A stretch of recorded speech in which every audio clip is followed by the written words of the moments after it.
Unbiased Boxing Channel. P4P Boxing Talk. Unbiased Boxing Channel.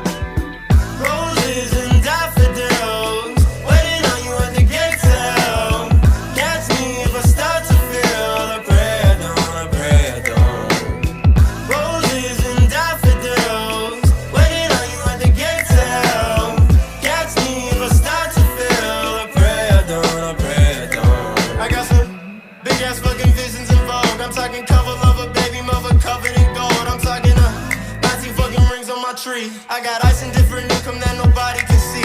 Got a big ass fucking head on my motherfucking shoulders. My niggas steady laughing, talking about my head and shoulders. Hands so fucking long ago from head down to my shoulders. And this shit is from the heart for my haters and the boulders that be in my way. Feeling like the man until I went another way. Try to bust up on my life and went another way. I got that money in my pocket, live another day. Yeah, yeah. Roses and die.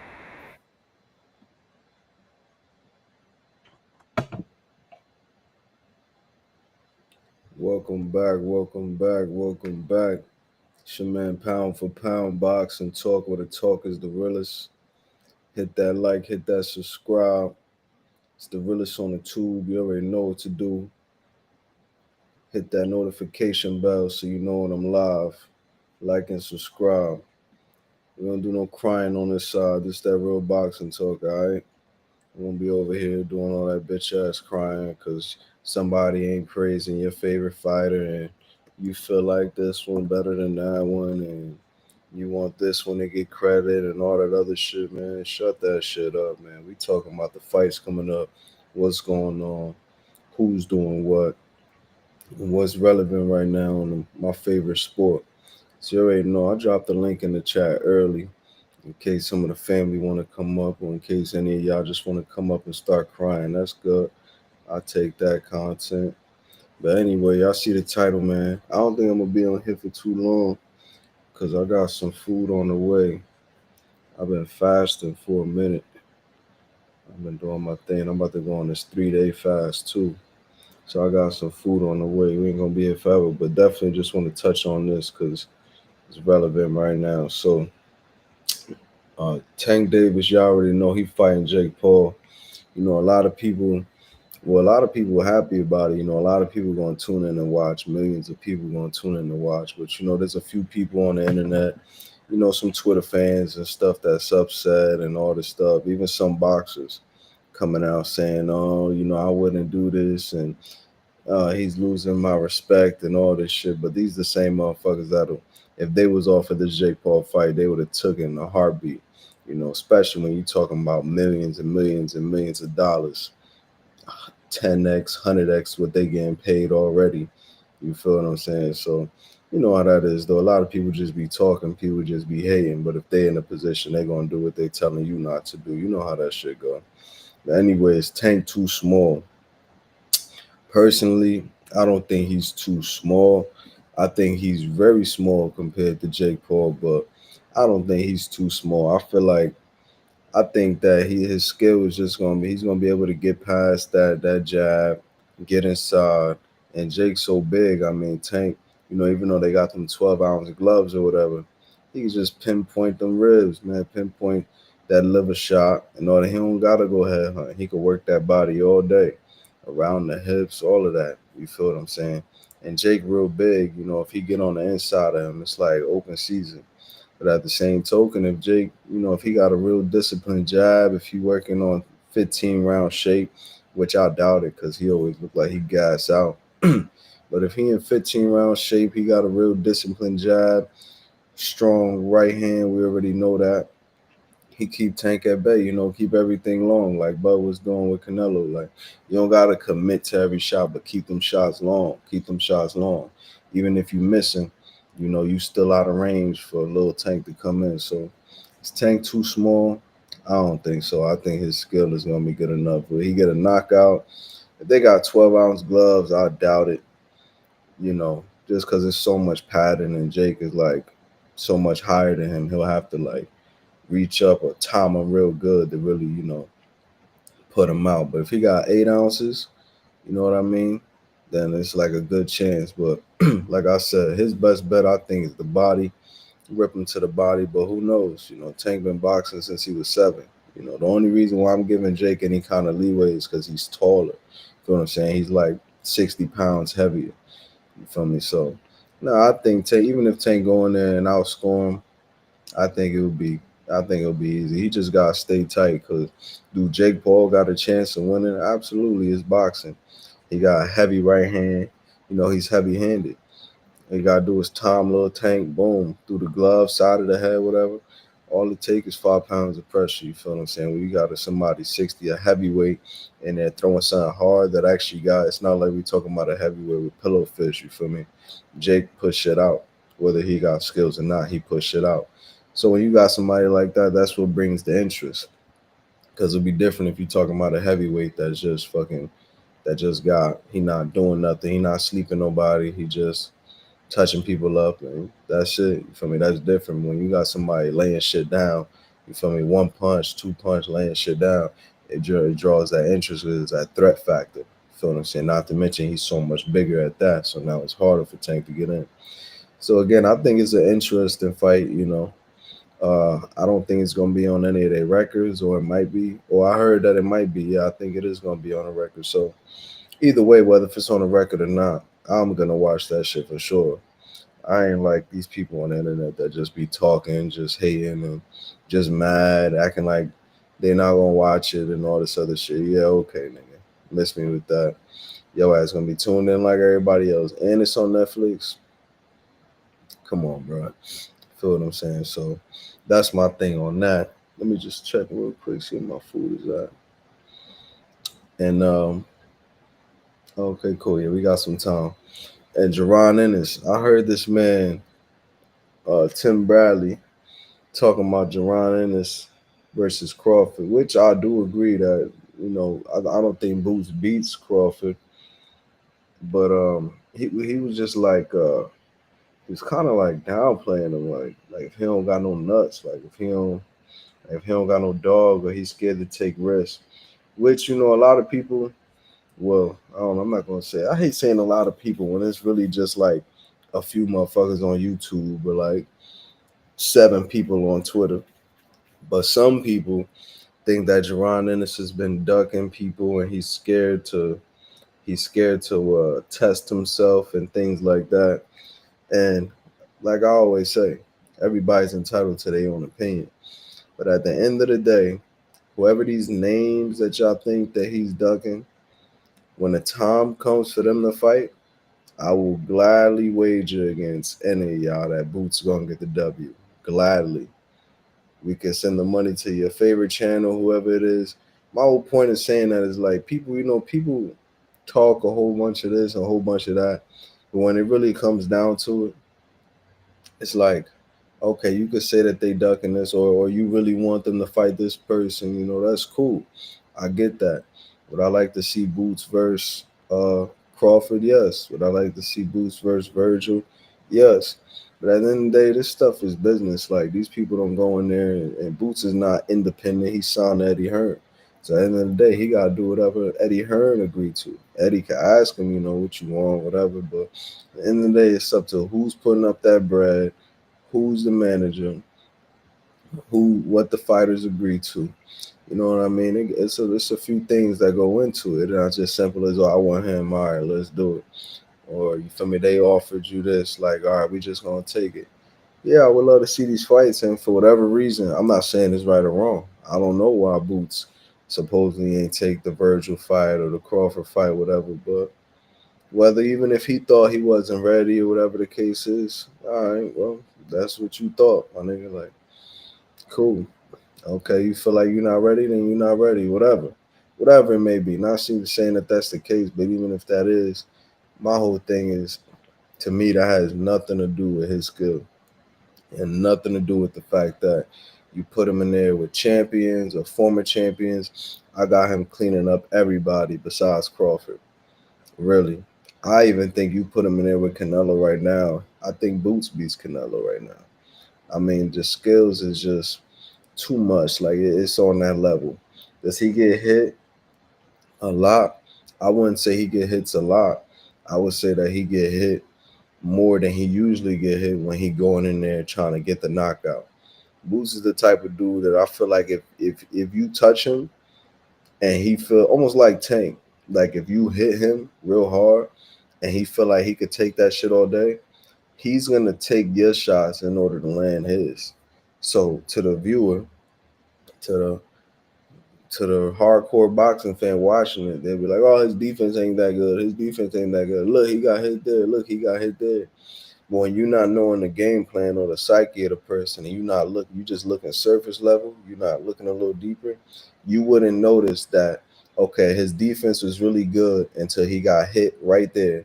And once he got hit right there, he just started walking them down. But it don't click to certain people. This is why this pound for pound boxing talk or the talk of gorillas.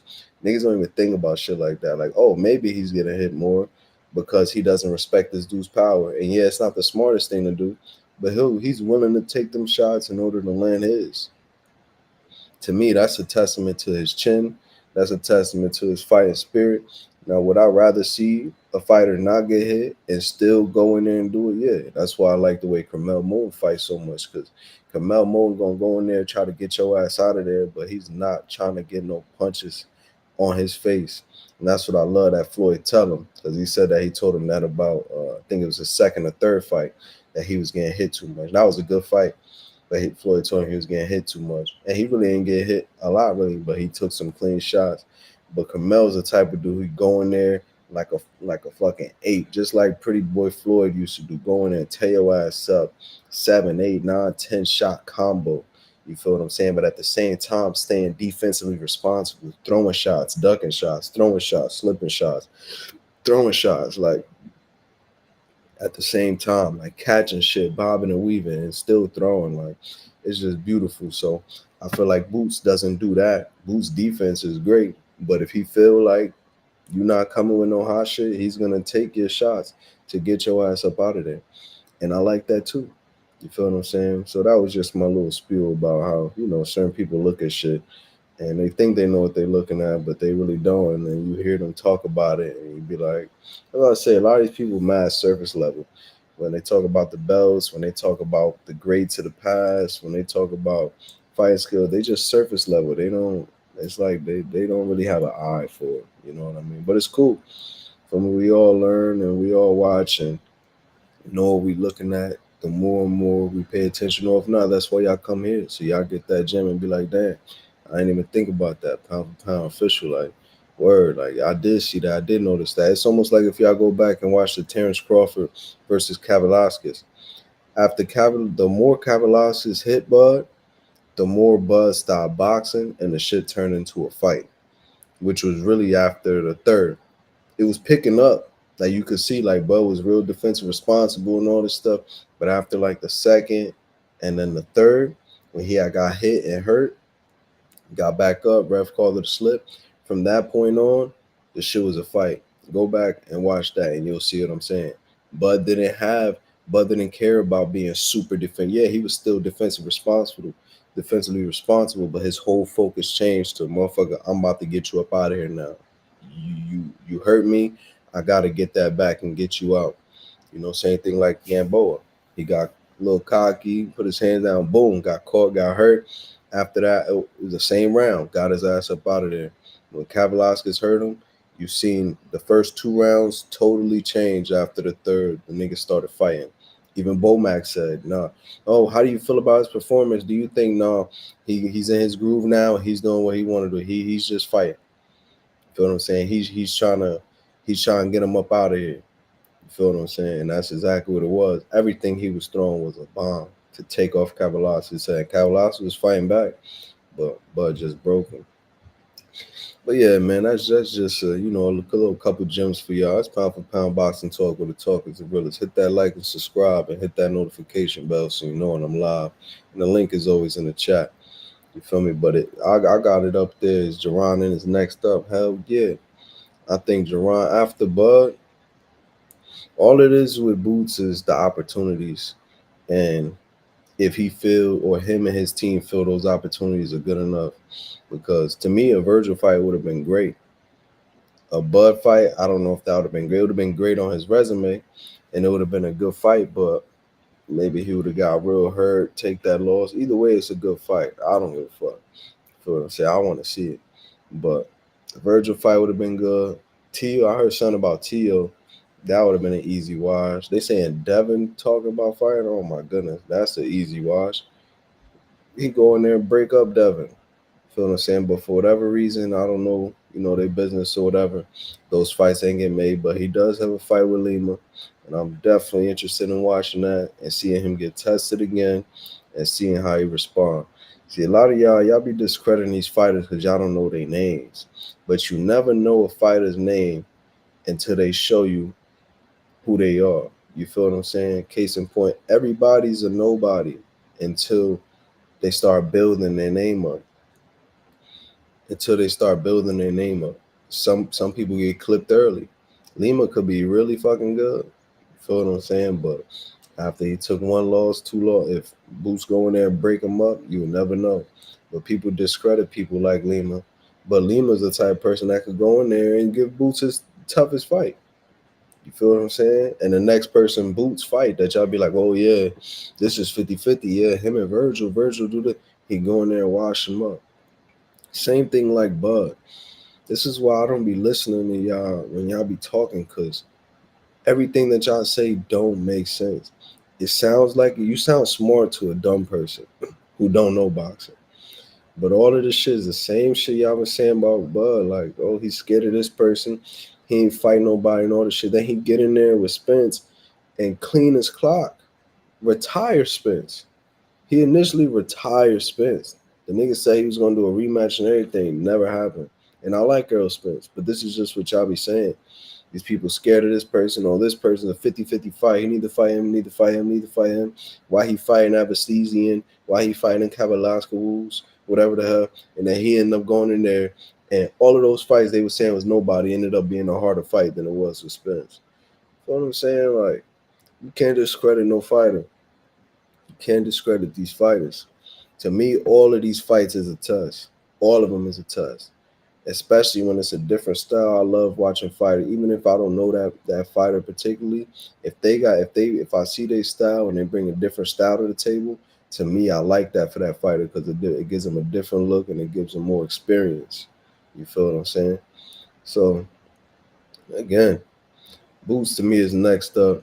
His power seems to be super duper crazy. His jab, I think he got one of the best jabs in boxing besides Crawford. I mean, he's able to switch stances right and left, and he does it smooth. Like, it's not forced or nothing. Like, he just go in between. You feel what I'm saying? His defense is super nice. I mean, to the point where it's like flashy. Like, he go in there and play with you with his defense. The shots he roll, all that shit. He got a chin on him. He been hit clean plenty of times, never been dropped. He been hit clean by dudes that got power. Feel what I'm saying? Never dropped. His stamina, I mean, his conditioning, the nigga don't sit down. When he go to the corner, he stands up. By the end of the fight, it looked like he went for a jog. Like, he could have easily won another 9 minutes, like his 15-round shape. I mean, his arms is super long. His height is, like, perfect.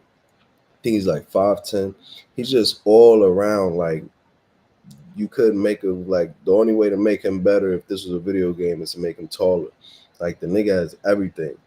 Feel what I'm saying? Can he sharpen up on certain stuff? Yeah, of course. Can he get smarter with certain things? Yeah, but dude is like, he's not even 30 yet. He has over 30 fights.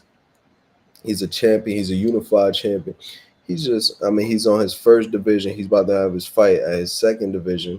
Not even 30 years old. I mean, he's just, I mean, I don't see nobody, even at 54. At 54, I don't see nobody beating Boots. The toughest fight I see for Boots at 54 is Thurman. Jamel Charlo, I feel like that's, I'm not going to say easy word, but I feel like he beats him pretty. I just say Thurman because of the style. You know, Thurman also has crack, and Thurman also has an IQ, and he has an awkward style too. He's also fast on his feet. Pretty good defense, has crack, throws awkward shots. He's not just like a really good basic fundamental fighter. You put Boots in there with Errol Spence, I think he retires him again. You put him in there with Castaño, gets him up out of here. Tim Tszyu breaks him down, gets him up out of here. Fundora gets him up out of there. I don't see these dudes beating Boots. I don't care who you talking about. Well, yeah, pound for pound, we got to see it, and he's scared and all this stuff. Okay, yeah, you're right. We do got to see it, and I'm excited to see it.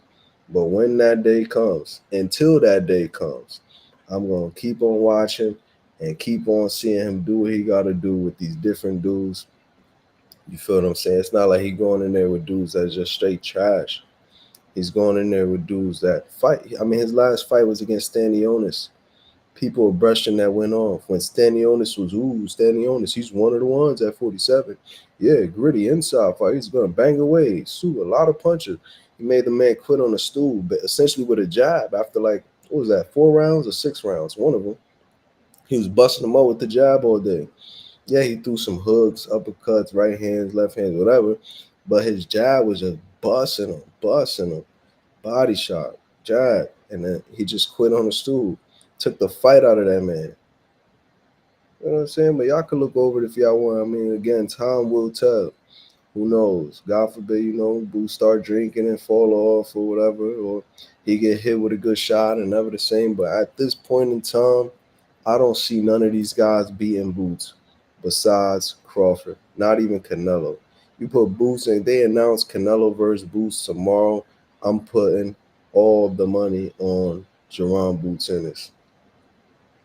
And I don't think it's gonna be hard. First of all, they already sparred and everything. He already lumped up Canelo out through the face mask. Oh, but sparring is different than fighting pound for pound. Okay, I get that. Essentially, it's different, but the most difference is there's no pattern. Them punches are still coming the same speed. It's a lot more people around. Okay, you got to see how he deal with that. But if he go in there locked in, I mean, he's just gonna be an easy school. I think he's taller than Crawford. I think his arms is longer than Crawford. His body's gonna feel it. He started at 147. He's already bigger than Crawford. Come on, man. I feel like, and y'all ain't doing nothing with Boots, man. Y'all can say whatever, but it's just a matter of time with Boots at this point. It's just a matter of time, and inshallah, God willing, I'm here to see it. He's definitely one of the ones. So yeah, to me, Boots is definitely next up, and David Benavidez. Oh my goodness, David Benavidez is my favorite Mexican fighter. My favorite Mexican fighter. Not only is he my favorite Mexican fighter, I have David Benavidez pound for pound number 2. I got to make a new pound for pound list, man. My last one had everybody mad. They were so mad. Oh, how you gonna have Boots up there? How you gonna have Tank over Devin? How you gonna have this and that? How you don't got Canelo on there? And I say, if you tested positive for drugs, I can't have you on my list because ain't no telling, when that happened or if it's still going on. Especially in a case like Canelo, where he tests positive and then they raise the limit for him. So it's like, okay, you tested positive for this amount. So what we gonna do so you can keep fighting at this amount is we just gonna raise the limit so you can keep fighting it. And it's like, who knows? So once you do that, I mean, I gotta take you off. But yeah, they gonna be mad at this one for sure. I'll tell you right now. David Benavidez is number 2 pound for pound fighter in the world. I don't care what y'all talking about. A new way. I don't care. Yeah, Usyk is good. I got Usyk 3. I got Usyk number 3. Because Usyk, he went in there, beat Tyson Fury, who's the man. He went in there, fought Dubois that first one. I think they got my man Dubois with that first one. But he went in there and cleaned him out the second one. So, yeah. And that was his, that was a second weight class. And he was undisputed in the first one. So, yeah, I got him 3rd. I got Usyk 3rd. And I might switch them around, David and Usyk. But David, to me, is just too, he's just too massive. And his level of competition, I mean, the Caleb Plant, the David Morrell, I couldn't believe that he was ready. It was like, yo, I would think that he's so far ahead, but y'all was making so much noise about Morrell, how he's ducking and all of that. The Cuban is going to slay the Mexican, all this stuff. He went in there, had a dog fight with Darrell. That was a dog fight. And he lasted and outdogged them and came out with the victory. Shout out to David Morrell though, because you a dog as well. It was just David's night. It's David's time. But Caleb Plant, David Morrell. Then he had Andre Durrell, or whatever Durrell brother that was. Then he had Andre in there. I mean, then he went up and fought this undefeated dude at light heavyweight, beat him. I mean, the dude is just, I mean, his resume already, he not waiting for Canelo. He's doing his thing, and he can take a punch. He's always in good shape. He's getting you out of there. He's super tall, super long pause. I mean, I just think David, as far as the resume, the skill set, I mean, his defense is getting better and everything. I mean, if you going by the belts, then okay, cool. Edge Usyk up. But if you talking about the skills, I mean, Usyk has really good skill too, but I just mean like David to me has been like, I've seen him like tested and gone through it with all different styles. I mean, tall, short, I mean, same size, dudes with power, and he's the same dude, and he's like a machine. He's just going through everything. And man, even with injured hands, what he did to that dude, the Nail, whatever his name was, Nail or Hammer, whatever that nigga name was, I like heavyweight. He was just outboxing because his hands was fucked up. I mean, the skills of David, I'm just like, yo, this is my favorite dude right now besides Bud. Like, he's really fighting. He's making his own legacy fighting these dudes. And he's just giving dudes shots. Like, y'all really think he's the one? Let's go, Morrell. Okay, this is the dude. All right, let's go. And then now he's fighting Yard, and he's talking about he's trying to get better Beaver, Bivol, and then Zur. I mean, it has to be done, but what he's already done and how he's done it, and now he's at a new weight class and still doing it's like, nah, man. David is up there for sure, top 3 pound for pound, no question. So I don't know. Like, y'all could be mad, y'all could hate. But either way, you can't beat facts, man. But anyway, that's what it is, man. It's pound for pound boxing talk with the talkers with us. Like I said, I was going to hop on and off real quick. I just had to get my quick takes on that. You feel what I'm saying? Bud is number 1. I'll give Usyk 2 for now. But David Benavidez is right after that. Inouye's good. Y'all can say in the comments, oh, Inouye's undisputed, how he put him over him. Yeah, but Inouye's down there at fucking, I mean, my shorty way more than, and who is he? And yeah, pound for pound, you said it's not always about who they fought, but what they done. That's true. But literally, like, you can't even, you can name one name on his shit. Like, oh, but you don't know boxing because you don't watch them lighter weight classes. That's why you don't know. But to me, and Inouye's a dog too. Like, he get dropped, get back up, do his thing, great boxing skill, but I can't put him over David, bro. I'm sorry, not at that little ass weight class and what he's doing it to. Has he fought an Anthony Yard in his weight class? Has he fought an Andre or Morrell's of his weight class? Like, I don't know, bro. I can't do it. But anyways, pound for pound boxing talk with the talk is the realest. Hit that like, hit that subscribe, and turn your notification bell on so you know when I'm live. It's the realest on the boxing tube. You already know what to do. Feel what I'm saying? We won't do none of that bitch ass crying. It's just real boxing talk over here. We break it down. I will stay on here longer, but I got to chow down now. You feel what I'm saying? But I will be back tomorrow, inshallah. Other than that, man, y'all stay blessed. Be easy. And I'm going to hit y'all with the outro. Get my food outside. Peace. P4P Boxing Talk. Unbiased boxing channel. Roses and daffodils, waiting on you at the gates hell. Catch me if I start to feel a prayer dawn. Roses and daffodils, waiting on you at the gates hell. Catch me if I start to feel a prayer dawn. I got some big ass fucking visions in vogue. I'm talking cover lover, baby mother covered in gold. I'm talking fucking rings on my tree. I got ice and different income that nobody can see. Got a big ass fucking head on my motherfucking shoulders. My niggas steady laughing, talking about my head and shoulders. so fucking long ago, from head down to my shoulders. And this shit is from the heart, fuck my haters and the boulders that be in my way. Feeling like the man until I went another way. Try to bust up on my life and went another way. I got that money in my pocket, living